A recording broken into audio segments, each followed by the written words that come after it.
Good morning, Honorable Chief Guest, distinguished guests, respected Principal Sir, Vice Principal Sir, Headmaster Sir, teachers and my dear friends. It gives me immense pleasure to express my views on the occasion of 78th Independence Day of our country. Today, 15th August, the Independence Day is the most significant day for we Indians. Independence Day marks the end of British rule in India in 1947. It was shaped and formulated by the Indian Independence Act, July 18 that very year.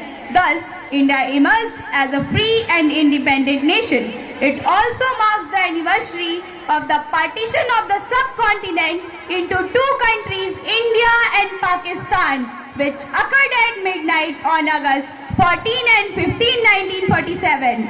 Many freedom fighters and leaders led the freedom struggle and shaped the Indian democracy. Most of them sacrificed their lives in the war for the independence of the country. Most importantly, they inspired and motivated others to fight against injustice. They made people aware of their rights and powers.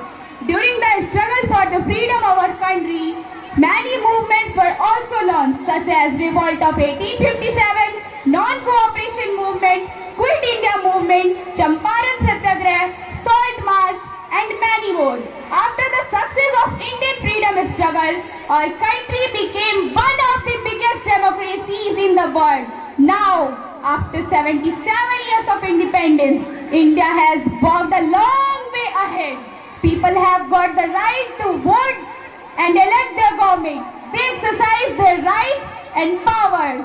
Now, after independence, India has got a constitution too that ensures equality, fraternity, social justice to all Indian citizens, irrespective of their caste, community, religion or reason.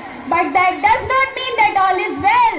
Our democracy is suffering from many ailments such as corruption, nepotism, unemployment, fundamentalism, gender discrimination, illiteracy, and so on. If all this is eliminated from our country, only then India's democracy will become fully realized. It is matter of sorrow that we have not yet ensured education, health services and opportunities to each and every